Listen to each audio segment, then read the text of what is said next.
So we have shined her up a little bit, knocked some of the scale off at least, get us a start.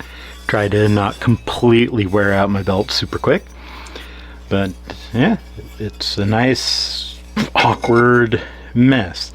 And this is going to take some file work inside, so this is going to be a bit longer and more drawn out than I would hope. Just kind of wanting to, you know, get this done. But the sooner started, the sooner finished.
One eternity later. Lordy.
It is nowhere near perfect, of course.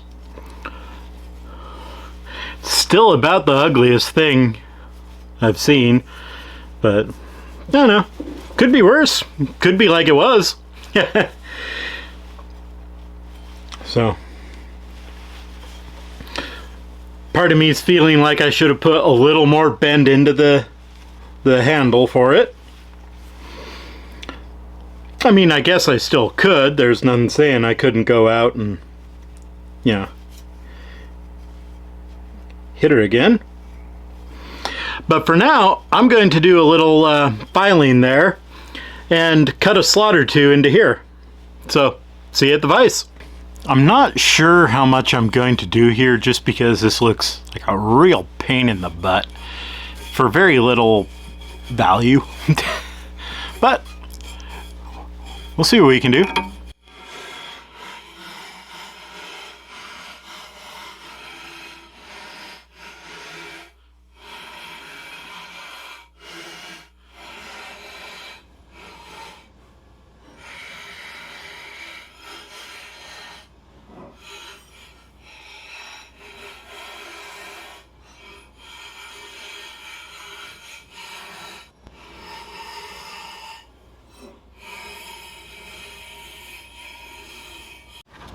Have Dremel, will use.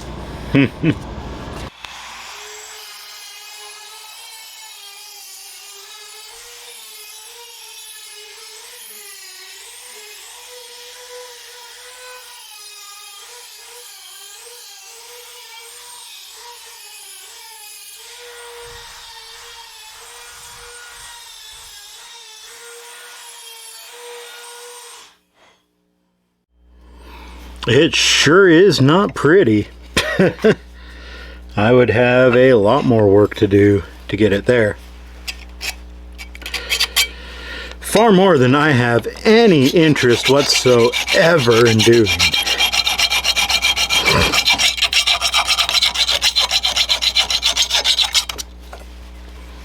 This surface here, I tried to get around this little rib with the contact wheels, and as you can see, I did not do a good job at all. I made a mess that I could not seem to figure out how to clean up. So, but I'm not going to be using that section too often, so I'm a little less concerned about it. I've been humming and hawing about how best to make a couple little slits down here. I was thinking of just sort of like getting something that I could scribe a straight line or two and make just a few lines, like I don't know, half an inch up or something, and drill some holes along it and use a Dremel or something to clean it up, or possibly just drill holes and call it good. Just need something to make sure that no vacuum or anything gets formed. Though I think before I go trying to scribe straight lines, I should probably take care of that edge. I'm just going to hit that back on the belt sander and sand it down a bit. I have done a little looking up. The slots in a spatula, turner, whatnot are less for like vacuum forming when you press it down, and more to allow juices to escape. You know, in case you're cooking things that could get soggy. I don't know. But I think I'm going to forego them on this, mostly because I have no good way of cutting them. Yeah, I have ways of cutting them, no good ways. So I think it's time to heat treat it, so to speak. As while it is flexible right now and it can bend and whatnot, I would rather give it a proper well, a proper temper more than anything. Give it a little harden, just mostly on the spatula face here. Like, I could, you know, harden and temper this chunk of the handle, but there's little point. I'm sure this side will get hardened a bit when it goes down into the oil, but the main thing that I care about is getting this face a little bit hardened so that I can temper it back to a pretty soft level and give it, hopefully, knock on wood, some good spraying. So we'll see you at the forge. We'll get that heated up. I've given her the normalization cycles, but it's pretty worrisome to me as she is so thin that just the discrepancies in the width of her causes her to warp. So I have no idea what's going to happen with this winch here. Wish me luck. She's already warped. It hasn't even gone in yet. Pardon my French. In case you can't tell, I'm a bit frustrated already. Good Lord of mercy. Cluster and a half right there. Well, no time like the present. And being so thin, the heat goes out so fast, I really gotta move. None of this dawdling around like I've been doing.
vegetable quench technique seems to have worked, well, better than just quenching in oil.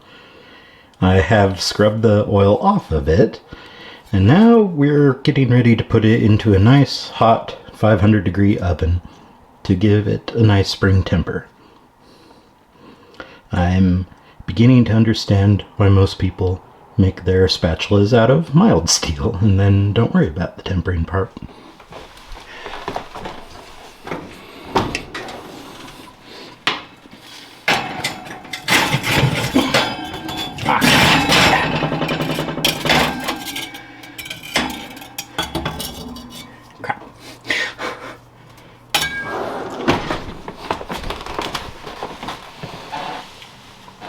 My intent was that the brick would give a nice flat place for the spatula to sit on.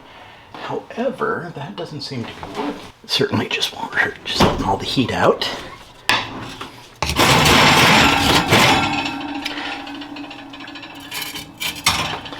Yeah, that's way too high. Crap. Well, okay,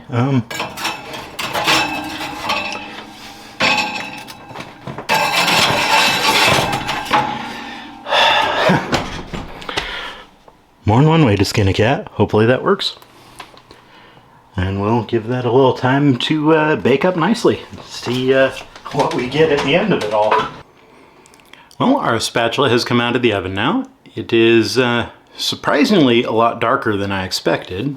I don't know why. I just figured after I'd cleaned it that it wouldn't really, well, it wouldn't kind of cook the oil in and would instead come out more along this bluish color right here, all across it.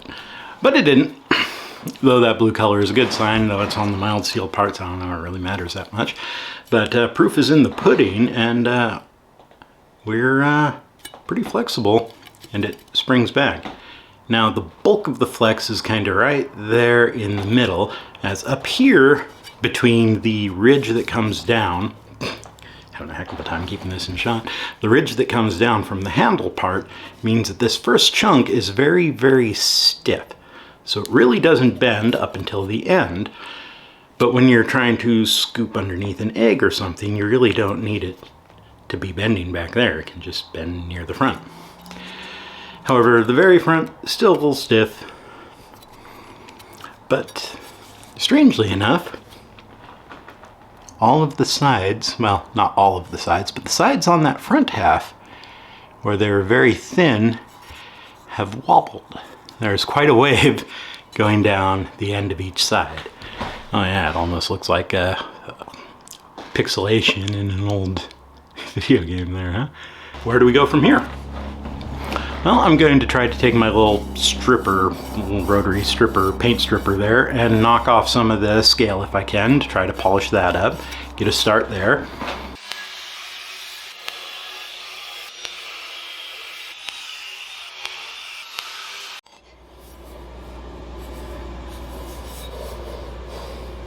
I probably intend to file these edges here and get them so they aren't as wibbly wobbly.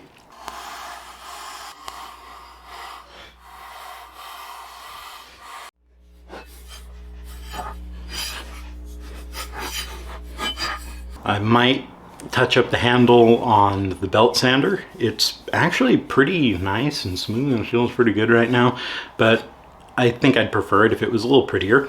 If nothing else, let's see if I can get that to show up. Where this chip or piece was chipped out, these sides didn't get filed off. Yeah, there you go. You can really see that sharp point sticking up. Well, I want sharp points on tools that I'm going to have hands on and be in the kitchen and somebody else might end up using, so I want to file them down.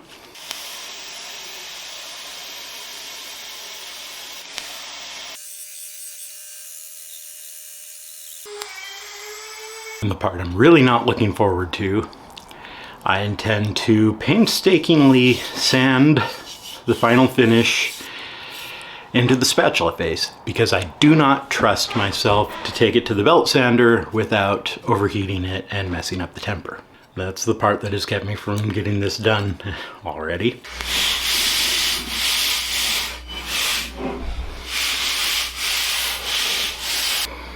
Maybe I do need the course after all.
Here we are, back at the dirty stove.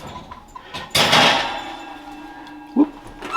Essentially, I want this just a little bit too hot to hold comfortably, which, if you can tell by the little hot potato here, really fits now.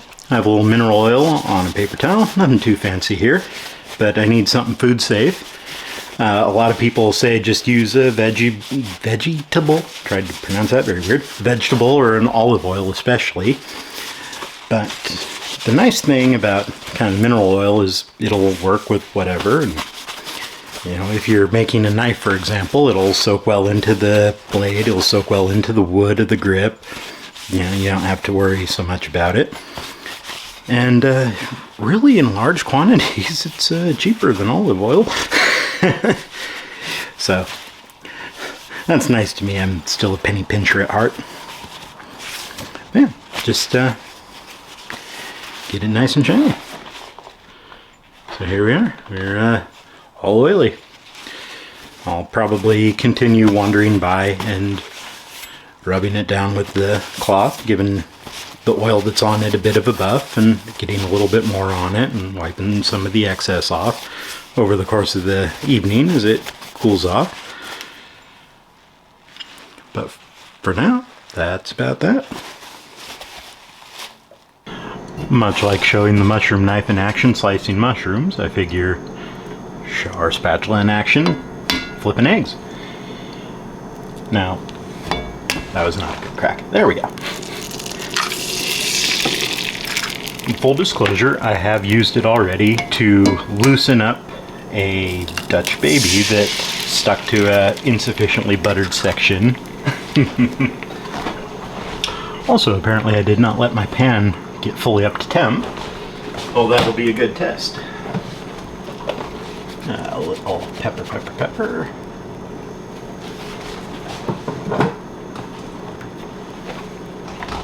Sprinkle of granulated garlic. Yeah. It's funny how the little things in life are worth so much. It has been so long since I've had an egg that's been just kind of fried, nice and gentle, over easy. I do have a camera in my way, which makes it kind of a pain in the butt. Can I get underneath you? Yeah. Alright.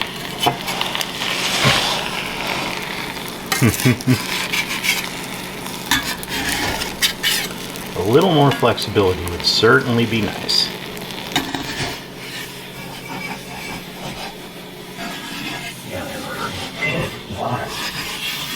And as I was afraid of, as thin as it is, it makes it very difficult to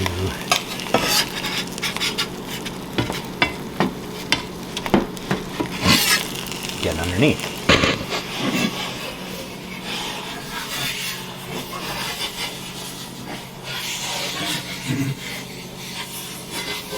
Interesting.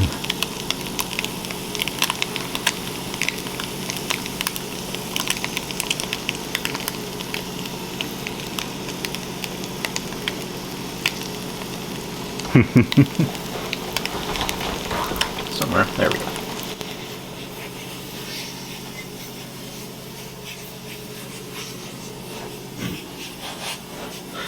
I'm not 100% sure if that's residue off the whack it really well off the spatula or off an insufficiently properly cleaned pan. Not 100% sure. Am I gonna let it stop me? Yeah, probably not. That's lovely. Let's add her to my bowl of rice. Yeah. Look at that. 2 fried eggs, no broken yolks. Only some slight mystery contamination. I would say it's a successful trial run. Could be better, sure. Could be worse though. That's a good start. So I guess the takeaway is it works well as a spatula. Even in my smallest pan, it could get in and underneath the eggs and get them flipped without tearing them apart or busting yolks or anything. I'm suspecting that long nature of it will be really nice next summer when we start a fire up, put a grill over it and grill some burgers. It'll give me a lot more reach than that last one did, the one that broke with its little short head, short handle, and then short grip. Yeah, I'll probably have like a full another, well, most of a spatula beyond where it was. So that should help keep from burning the hair on my hands off. Not really the burger flavoring you want. It is, however, very ugly. There are a lot of places where hammer indentations just could not get ground out without grinding away basically the entirety of the spatula face. What did we learn? Follow the knife maker's principle. Forge large, grind to size. There are options I could have done. For example, if I was making this with a power hammer for whatever reason, I'd probably have dies. Though as thin as it is, I think a die would even just get smushed down. Probably not be too terribly useful. But if you made a lot of these, a die might be useful for you. Maybe not a power hammer die, but a die for the anvil to hold it up to the height you want, and then you would have either a flatter that you would hammer down over it that would hit both sides of the die, or you would keep your hammer itself on the dies. I don't know. I'm just making things up. How would I do this easier if I had all the time to make the tooling I could possibly want? Well, that's probably it. All in all, easier would definitely be forge it thick, grind it thin. Gonna be grinding a long time on it anyway, as I have discovered. So you might as well not try to get it as small as humanly possible with your hammer. It's one of those cases, the more you do with the anvil, the less you have to do on the grinder. But there is definitely a fine balance of doing too much on the anvil. And how much is too much and where is too much? With experience, you'll learn that, but for now, start big, grind small. This has been quite the ordeal. I'm sure everybody has had enough of never-ending spatula videos. Now we can move on to something fun. Please like if you like, don't if you didn't, and as always, have a wonderful day.